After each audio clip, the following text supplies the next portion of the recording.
haciéndonos responsables de nuestras vidas espirituales. En el Islam, todo ser humano adulto y mentalmente competente debe hacerse responsable de su vida espiritual. Muchos buscadores creen que su maestro es el más grande, o que su religión o que su camino espiritual son los mejores.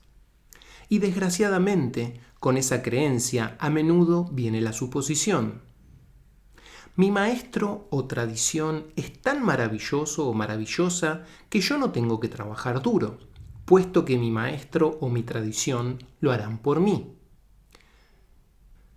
Esto puede ser una creencia tranquilizadora, pero no es verdad. Como he mencionado antes, Muzaffer Efendi radhiyallahu anhu solía decir que todos llegamos a este camino con nuestro propio recipiente.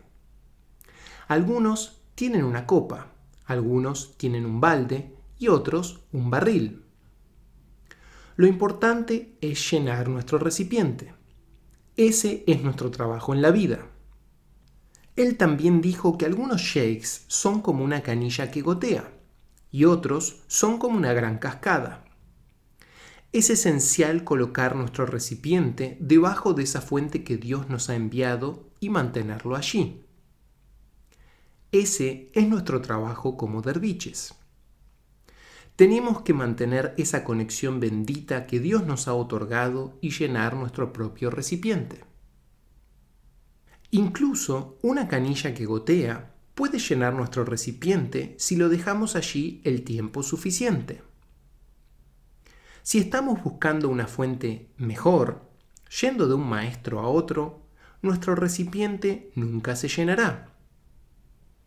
Debemos ser pacientes y mantener nuestro recipiente debajo de esa fuente de bendiciones que se nos ha concedido.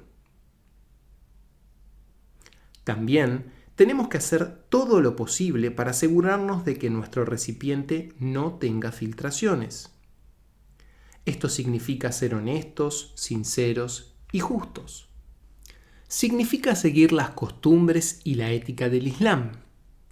Dicho de otro modo, significa llevar una vida ordenada que pueda albergar la baraka, es decir, la energía y las bendiciones de este camino. Un sheikh es un doctor del corazón. Las lecciones de un sheikh son las medicinas para curar los corazones y las mentes de sus derviches.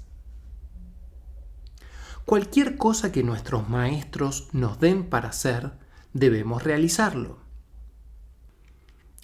Para ello, debemos escuchar profundamente lo que están diciendo y luego debemos ser consecuentes en las prácticas que nos han asignado. Es muy fácil imaginarse que por ahí hay mejores maestros o mejores prácticas, y así fallar en seguir el camino que nos ha sido dado. Esa es la voz del ego, que prefiere la imaginación al esfuerzo real. También podemos imaginar que alguien está progresando rápidamente o que, espiritualmente, es mejor que nosotros. Nuestros egos intentan permanentemente convencernos de esto. Ellos argumentarán: tú no estás recibiendo la atención que te mereces. Por eso es que los demás están progresando más rápido. Nuestros egos siempre intentarán convencernos de que nosotros somos más importantes y mejores que otras personas. En primer lugar, esto es falso. Y segundo, nunca creceremos si nos enfocamos en otros, en lugar de hacer nuestro propio trabajo. Imitar a alguien más no hace nada por nuestro propio desarrollo espiritual.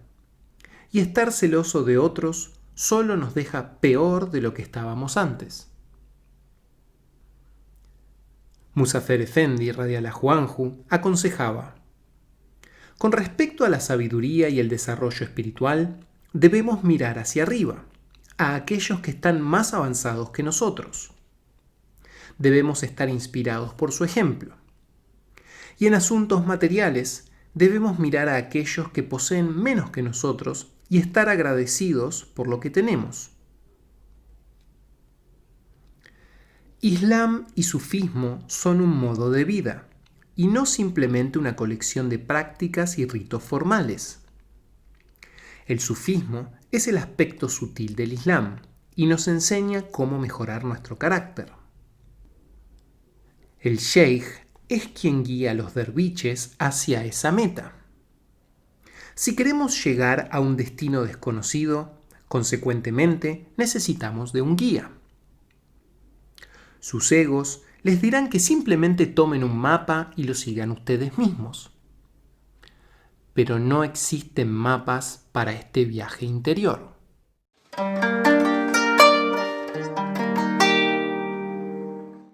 Estados interiores. Muchos de nosotros hemos sido bendecidos con experiencias inspiradoras, sea durante el dhikr o en la presencia de nuestros sheikhs. Son esos momentos en los que nos hemos sentido llenos con la luz, el amor y la gracia de Dios. Pero esas experiencias son siempre temporales. Como en los sueños, finalmente tenemos que despertar y regresar a nuestro habitual estado de ser. En el sufismo, esas experiencias inspiradoras son llamadas hal, es decir, estado, y se distinguen de estados más estables conocidos como maqam o morada. El término maqam también designa una escala musical, tal como mayor o menor. Solo usamos estas dos escalas en la música occidental, pero en la música oriental existen cientos de maqams. De tal forma, un músico puede tocar incontables piezas en la misma escala. De manera similar, podemos tener miles de experiencias y aún permanecer en el mismo estado de ser. Muchos derviches han sido profundamente inspirados por la presencia de sus maestros y han experimentado varios estados espirituales en su presencia. Esta es una maravillosa experiencia. No obstante, existe un peligro en esto. Podemos llegar a pensar que nuestros maestros harán nuestro trabajo por nosotros y que por lo tanto no necesitamos hacernos responsables por nuestra propia vida espiritual. Tenemos que llenar nuestras propias vidas con dhikr, amor y servicio. Nadie puede hacer eso por nosotros. Nadie más puede amar o rezar por nosotros. Un sheikh puede enseñar las más maravillosas verdades, pero esas enseñanzas son inútiles si nosotros decimos: «Qué hermoso y sabio lo que dice el sheikh», pero fallamos en actuar en consecuencia. Un guía espiritual es como un entrenador. Incluso atletas talentosos necesitan un buen entrenador para poder desarrollar sus capacidades al máximo posible. Un buen entrenador puede ayudar a que el entrenamiento del atleta sea lo más efectivo posible, pero aún así es el atleta quien debe hacer su entrenamiento, puesto que su entrenador no puede correr ni un solo kilómetro ni hacer una sola abdominal por el atleta. Uno de mis maestros dijo: «Dios hace el 99% del trabajo para ti. Tú, en realidad, solo debes hacer el 1% del esfuerzo necesario para encontrar a Dios. Sin embargo, debes hacer el 100% de ese 1%. Por supuesto que la misericordia de Dios puede incluso agregar ese 1%, pero Dios espera que nosotros hagamos esfuerzos sinceros». Las palabras del Corán han inspirado a millones de musulmanes durante los últimos 1400 años. Pero desgraciadamente ha habido muchos millones que, pese a llamarse a sí mismos musulmanes, jamás han sido transformados por esas palabras sagradas. Tiranos, egoístas y tontos han cambiado a menudo las invalorables palabras de la Escritura por su opuesto. Las palabras divinamente inspiradas por sí solas no son suficientes. Como enseña el Sagrado Corán, muchas personas son como burros cargando libros sagrados. No importa cuán invalorables sean esos libros, el burro es indiferente a lo que está acarreando. Muchos de nosotros somos como burros. La oración prescripta no es por sí sola un fin en sí mismo, y no es garantía de nuestro progreso espiritual tampoco. Muchos de los que se autoproclaman musulmanes han abusado de sus familias, vecinos y hasta de sí mismos. Y esto también es verdad para los seguidores de todas las religiones. Necesitamos golpear y sacudir nuestra autocomplacencia. La práctica superficial hace poco o nada, sin importar cuán maravillosos puedan ser nuestro camino o nuestra religión. Como enseñó Hazreti Mohammed sallallahu alaihi wasallam, algunas personas rezan y solo consiguen cansarse, otros ayunan y solo obtienen hambre. Debemos desarrollar el hábito de intentar conectarnos con Dios en nuestras oraciones y en las demás formas de adoración. Cuanto más conciencia llevemos a nuestras prácticas espirituales, más frutos darán las mismas. Antes de rezar, deberíamos intentar dejar atrás todas nuestras preocupaciones mundanas. Cuando hacemos esto, creamos un espacio vacío enfrente nuestro. Y no ponemos nada entre Dios y nosotros. Este es el significado real de fakir, alguien que es pobre en cualquier cosa que lo distraiga de Dios. Tenemos que trabajar en esto. Es un esfuerzo muy personal. Tenemos que tratar de sentir que estamos en presencia de Dios. La virtud del ihsán significa rezar sintiendo la presencia de Dios. Esto es, aunque no veamos a Dios cuando rezamos, sabemos que Él sí nos está viendo. Cuando recitamos La ilaha illallah, deberíamos lograr que sea una práctica interior. La ilaha significa literalmente no hay dioses. Illallah significa excepto Dios. Muzafer Efendi radiallahu anhu solía enseñar que la ilaha limpia el corazón. Nos recuerda que no hay nada divino o trascendente excepto Dios. Otro nivel de entendimiento comprende que no hay nada que verdaderamente exista excepto Dios. Idealmente, esta primera parte de la frase limpia el templo del corazón, de nuestros apegos y dependencias de las cosas transitorias de este mundo. La segunda parte, Ilallah, santifica el altar del corazón.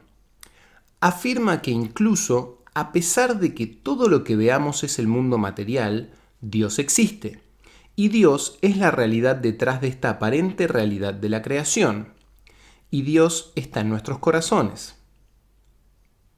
Cuando pronunciamos esta frase sagrada, podemos abrir nuestros corazones y enfocarnos en Dios, en aquel que nos ha creado. La repetición mecánica de esta o de cualquier otra frase sagrada hace muy poco. Debemos desarrollar nuestra propia comprensión de estas palabras. Por ejemplo, la ilaha, no al mundo a mi alrededor, no a mis propias preocupaciones y problemas. Nada de estas cosas son permanentes o verdaderamente importantes. Ilallah, Dios está en mi corazón. Esta es una plegaria personal.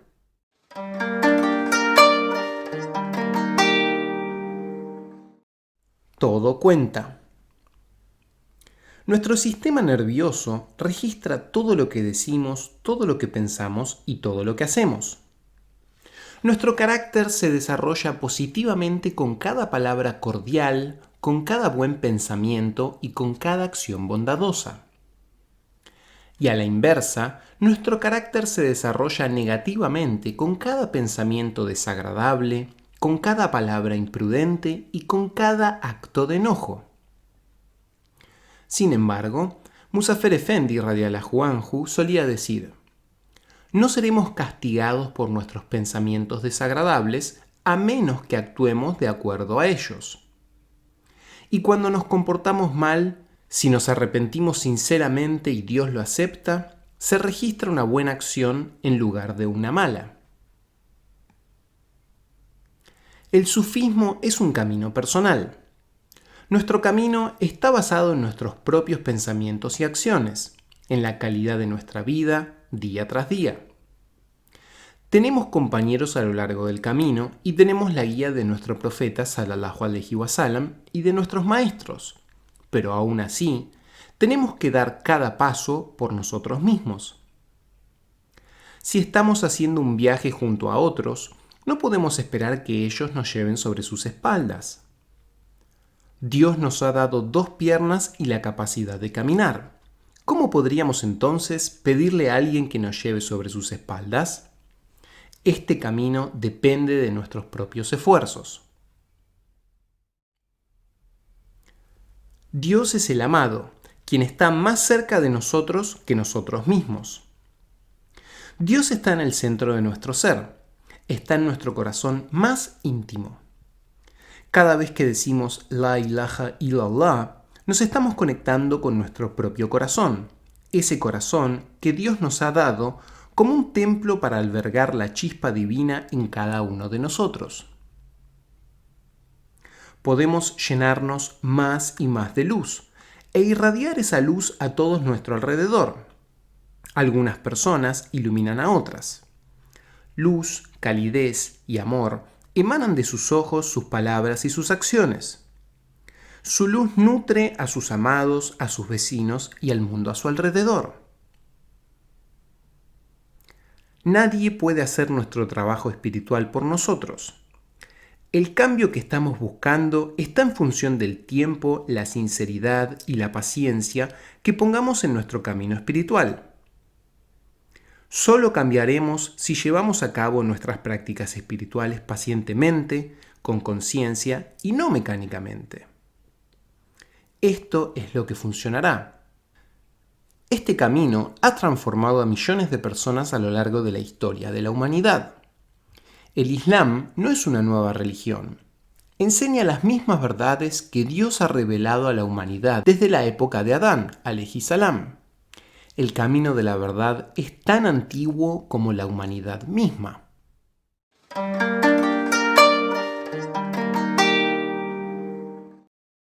Este es nuestro camino. Nuestros egos podrán decirnos que este no es realmente nuestro camino, que es el camino de alguna gente extraña del siglo XII. Años atrás, un amigo me preguntó por qué no probaba otra cosa. Mi amigo quería saber por qué estaba involucrado en este asunto raro del sufismo. Mi ego también había preguntado lo mismo, mucho más elocuentemente y más de una vez. Respondí sin pararme a pensar en ello. Y le dije: podría buscar otros maestros espirituales. Ciertamente hay muchos de ellos por ahí. Pero honestamente creo que he sido colocado en este camino y mis únicas opciones son seguir el camino que Dios ha escogido para mí o rehusarme a seguirlo. No es una cuestión de encontrar un mejor maestro o un camino más adecuado.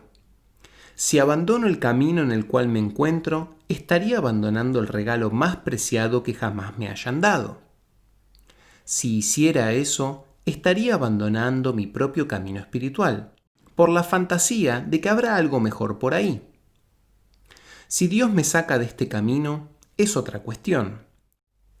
Pero Dios me ha puesto aquí y yo rezo para poder permanecer en este camino. Todos tenemos la opción de seguir en este camino o no. Yo les recomiendo hacerlo. En términos generales, parece ser una buena idea hacer lo que sea que Dios nos haya dado para hacer. Nuestros egos pondrán toda clase de excusas, como por ejemplo: realmente me dedicaré a este camino el mes próximo o el año próximo. Realmente me dedicaré cuando haya hecho todo mi trabajo o cuando no tenga preocupaciones por el dinero. Y por supuesto, eso jamás sucederá. Siempre habrá trabajo para hacer y siempre vamos a sentir que necesitamos más dinero.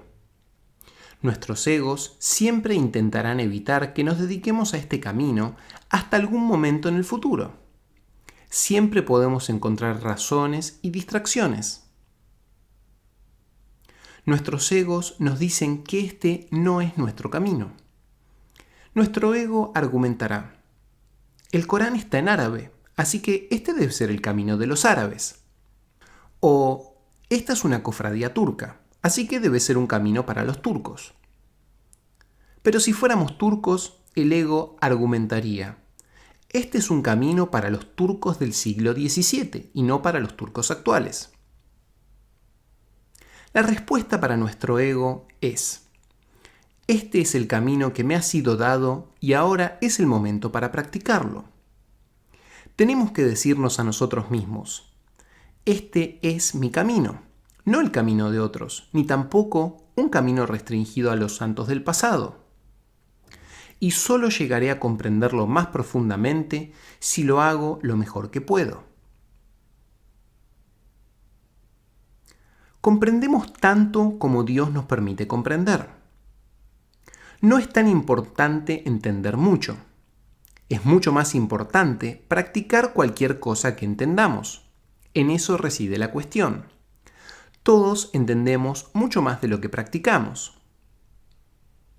Nuestros egos nos dicen que esperemos hasta que hayamos dominado el árabe. Esta es una maravillosa excusa, puesto que probablemente eso jamás sucederá. Tenemos que practicar ahora, con los recursos y la comprensión que tenemos ahora. Esta es una cuestión de tomar lo que sabemos y vivirlo, haciendo de este nuestro propio camino y asumiendo la responsabilidad de seguirlo de la mejor manera que podamos. No debemos pasar por los movimientos y recitar mecánicamente las palabras sin reflexionar en su significado. En lugar de esto, debemos tener la intención de que la oración se convierta en una acción real. Debemos hacer más que pronunciar solamente las palabras. Podemos vivir las palabras de la oración y las frases del dhikr. Podemos darle significado a las palabras que recitamos. Si hacemos esto, esas palabras nos transformarán.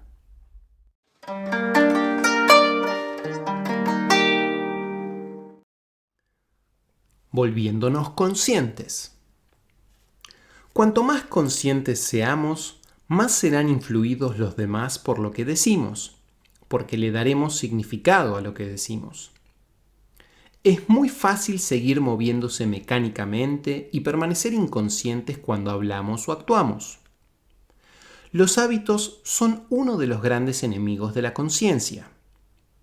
En realidad, los hábitos son una bendición mixta. Debemos desarrollar hábitos. Sin ellos, tendríamos que volver a aprender cómo atarnos nuestros cordones todos los días y cómo manejar un auto cada mañana.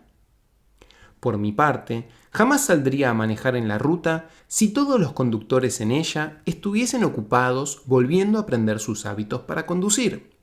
Preferiría caminar. Nuestra habilidad para abrochar los botones de nuestras camisas, para usar un cuchillo y tenedor, para escribir, todos esos son hábitos. Aprendemos acciones complejas y almacenamos esos patrones en la memoria, y eso hace más fácil realizar lo que al principio parecía extremadamente difícil. Pero, por otro lado, el hábito no nos deja estar en el presente y ser conscientes de lo que estamos haciendo. Hay un viejo dicho sufí que dice: el derviche es el hijo del momento. Esto significa que debemos prestar atención cuando nos atamos los cordones al ponernos los zapatos. No estemos pensando en nuestros emails ni en planificar nuestras actividades nocturnas. Cuando nos abrochamos la camisa o nos lavamos los dientes o cualquier cosa que hagamos, permanezcamos presentes en el acto mismo. Todos nos hemos vuelto adictos a hacer muchas cosas al mismo tiempo. nuestros hijos miran televisión, estudian y hablan por teléfono todo al mismo tiempo. En vez de eso, podemos cultivar el estar plenamente en el momento presente, no pensando en otra cosa mientras estamos haciendo algo. Hay una extraña noción moderna de eficiencia que nos dice que mientras estemos haciendo algo mecánico o habitual, deberíamos también estar haciendo otras cosas. Pensamos que ahorramos tiempo haciendo varias cosas a la vez. Sabemos que es peligroso manejar y al mismo tiempo hablar con nuestros teléfonos celulares, pero aún así mucha gente lo hace. Cuando manejes, maneja. Cuando hables, habla. Debes estar presente en cualquier cosa que estés haciendo. Cuando tratamos de hacer muchas cosas simultáneamente, estamos desarrollando el hábito de distraernos. Y por eso, cuando estamos rezando, tenemos problemas para mantener nuestra mente concentrada. No nos debería sorprender que no estemos concentrados durante nuestras oraciones si hemos estado distraídos todo el día. Como parte de nuestra práctica espiritual en la vida diaria, permítanme sugerir algo muy sencillo. Hagan una cosa a la vez. Sean más conscientes de cada cosa que hacen. Practiquen ser el hijo del momento. Relativamente, es poco el tiempo que dedicamos cada día a nuestras oraciones. Si pasamos la mayor parte de nuestras horas de vigilia fantaseando o distraídos, ¿cómo podemos aspirar a estar presentes cuando rezamos? Recuerden que Hazreti Mohammed sallallahu alaihi wasallam enseñó: sin la presencia del corazón no hay oración. Muchos de nosotros estamos tan ocupados que sentimos que tenemos que deslizar nuestros rezos en medio de todas nuestras actividades y compromisos. Corremos a hacer nuestras oraciones durante la propaganda del programa de televisión que estamos viendo. Nuestras oraciones están como atrapadas dentro de nuestra ajustada agenda, en vez de tratarlas como la cosa más importante que hacemos durante el día. Lo mejor sería dejar todo de lado, tomarnos un momento para estar más presentes y prepararnos para rezar. Uno de los atributos divinos es Yahadi, el guía. Esa divina cualidad está todavía viva actualmente. Dios es la esencia de toda guía, pasada, presente y futura. Dios está disponible para nosotros como nuestro guía en el camino de la verdad. Dios es nuestro guía. Si pensamos en Dios solo como un guía para los grandes profetas y santos del pasado, estamos limitando ese atributo de Dios. Dios es el guía para cada uno de nosotros, el guía para toda criatura, en el pasado, en este momento y por siempre. Dios es también al-Haq, la verdad. ¿Cómo estamos buscando la verdad en nuestras propias vidas? Este es un camino personal y no podemos estar satisfechos con la forma exterior solamente o con las palabras de otros. Podemos tratar de rezar como lo hacía Muzafer Efendi radiallahu anhu.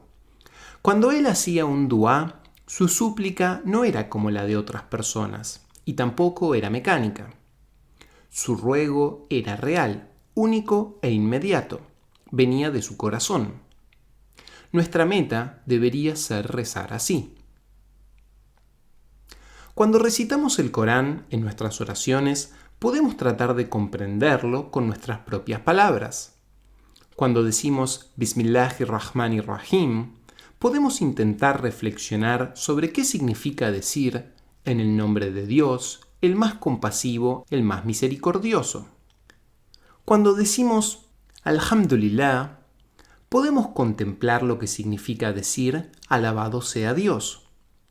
Adoro las iglesias en las cuales el predicador y la congregación exclaman alabado es el Señor. Esas palabras son estimulantes para ellos. Nuestros egos intentan impedirnos estar presentes en lo que hacemos, y evitar que nos hagamos responsables de nuestras vidas espirituales. El ego tiene un poder y una sofisticación inmensa, y es nuestro peor enemigo. No lo ignoremos. El Sheikh Tosun Efendi radiallahu anhu solía preguntarnos qué haríamos si nuestros hogares fueran invadidos por un fugitivo convicto y psicótico, un asesino musculoso armado con un rifle de asalto. Prestar atención a este peligro espantoso sería lo más importante en nuestra vida mientras él se encuentra en nuestra casa. Un loco así tiene la capacidad para destruirnos a nosotros y a todos los que amamos. Tosun Efendi, radiallahu anhu, señalaba que nuestros egos son aún más peligrosos, pues los puños y las balas del psicótico solo pueden dañar nuestros cuerpos, mientras que nuestros egos pueden destruir nuestra vida espiritual y herir para siempre a los que amamos. Pero esto solo es posible si nos rehusamos a seguir la guía de Yahadi.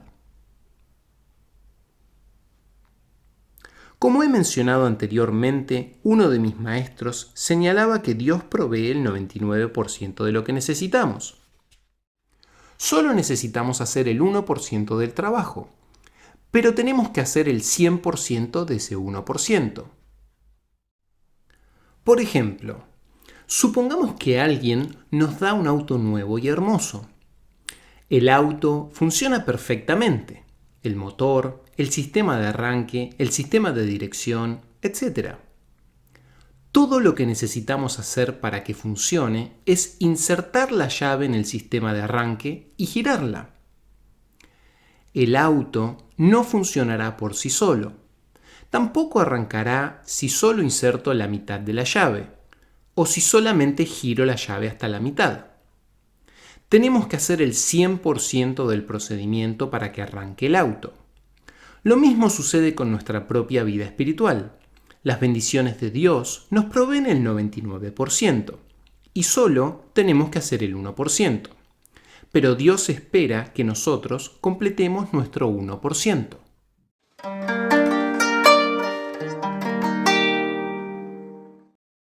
Cada camino hacia Dios es único. El camino de cada uno de nosotros es único. Por un lado, todos somos musulmanes y todos somos derviches. Compartimos la misma religión y las mismas prácticas espirituales. Estamos todos siguiendo el mismo camino y podemos apoyarnos y acompañarnos unos a otros. Podemos y deberíamos ser una familia espiritual. Pero por otro lado, nuestros caminos son únicos porque nuestras vidas son diferentes. ¿Nunca se han maravillado por cómo cada piedrita en la playa es única a pesar de que todas tienen en general la misma forma? Las formas en que amamos a Dios son únicas y los modos en que nos servimos unos a otros difieren. En un famoso hadiz, el profeta Mohammed sallallahu alaihi wasallam decía que hay tantos caminos hacia Dios como almas. Debemos prestar atención a nuestro propio camino espiritual. Debe ser algo vivo, puesto que crece y cambia, así como nosotros cambiamos y crecemos. Si paramos de cambiar, hemos perdido nuestro camino vivo. Este camino es un viaje. En cualquier viaje debemos mantener el equilibrio en cada paso que damos. Si fallamos en mantener el equilibrio que teníamos un momento antes, es muy probable que nos caigamos. Tenemos que permanecer en el presente y prestando atención. Un nivel de comprensión de ese hadiz es que tenemos que prestar atención a cada momento. Debemos estar conscientes de lo que decimos y de lo que hacemos. Los pasos que dimos hoy no son los mismos que dimos el año pasado. El camino que nos esforzamos por seguir es el camino de Hazreti Muhammad sallallahu alaihi wasallam, que es el camino de todos los profetas. El camino no cambia, pero las circunstancias de la vida varían.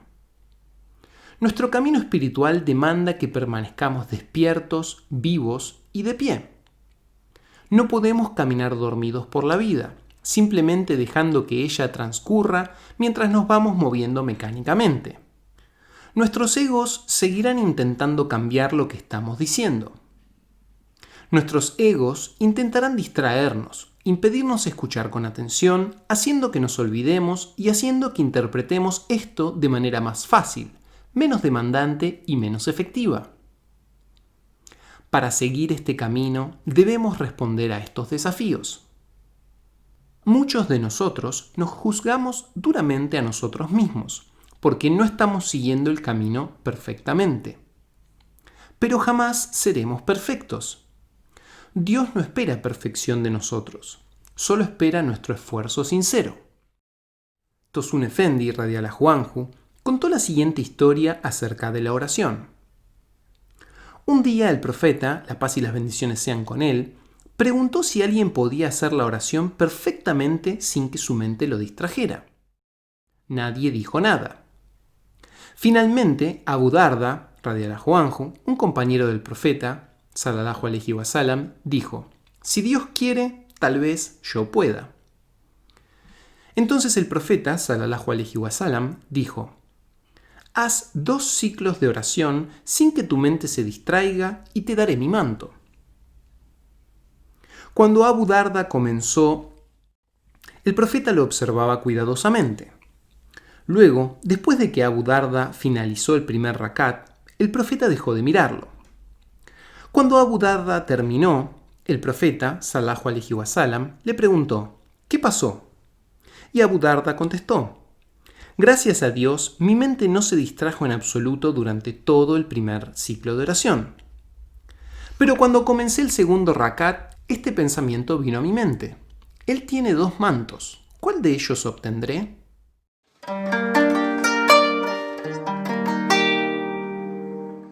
No somos perfectos. Esta historia nos recuerda que nunca vamos a ser perfectos. No fuimos creados perfectos y todos experimentamos distracciones. Hemos sido creados necesitados de la ayuda, la misericordia y el perdón de Dios. Necesitamos invocar el atributo divino Ya Ghafur, o perdonador. En este atributo, Dios tiene una relación especial con la humanidad, en la cual nos vinculamos con Dios buscando el perdón divino. Ser perfectos no es una opción para nosotros. No necesitamos ser perfectos y no deberíamos tratar de ser perfectos. No obstante, deberíamos esforzarnos en procurar la perfección. A nuestros egos les encanta decirnos que tenemos que ser perfectos, porque de lo contrario nunca progresaremos espiritualmente. Y el ego gana porque nunca tendremos éxito. Todo lo que podemos hacer es tener la intención y trabajar en ello lo mejor que podamos. Eso es todo lo que podemos esperar. Eso ya es mucho, no lo menosprecien. Debemos intentar mejorar cada día. Debemos intentar ser más conscientes como podamos y experimentar cada momento más claramente.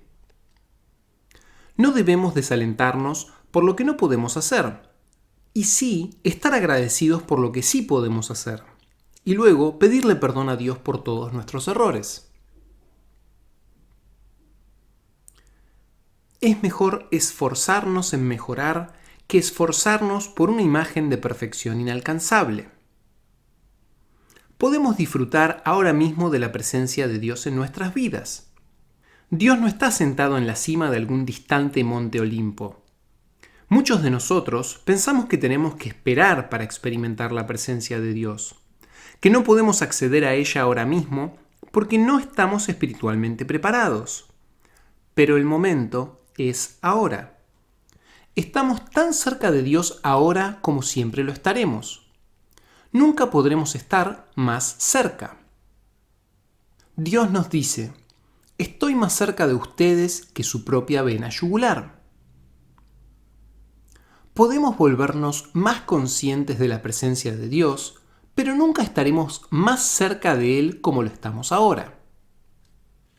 Desde este punto de vista, la idea de progresar en un camino es una ilusión, un engaño. ¿Cómo podemos decir que Dios no está totalmente presente con nosotros ahora? En un Hadith Qudsi, Dios nos señala: hay 70.000 velos entre tú y yo, pero no hay ningún velo entre yo y tú. Podemos pensar que Dios está lejos de nosotros, pero eso no es verdad.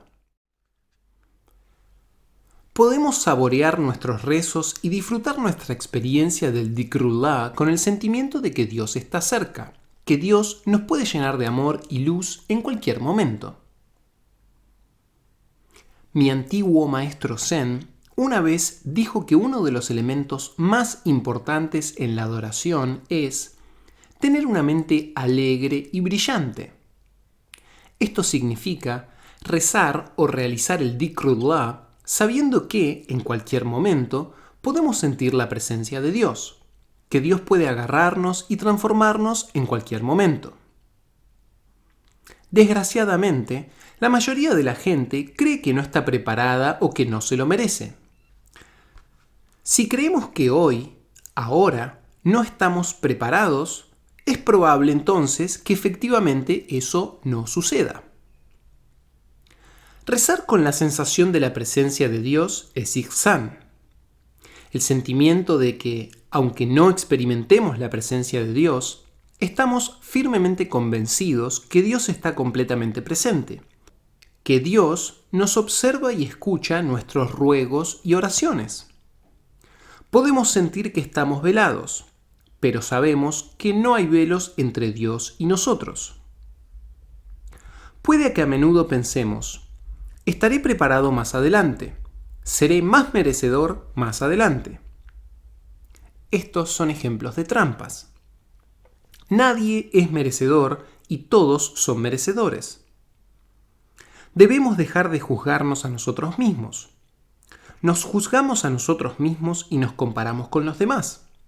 Pero realmente no sabemos si Dios aceptará nuestros esfuerzos en la adoración. No sabemos dónde estamos espiritualmente. Solo Dios sabe. Todos nuestros juicios no tienen sentido. Entonces, ¿qué podemos hacer? Podemos seguir las enseñanzas del Islam y del sufismo.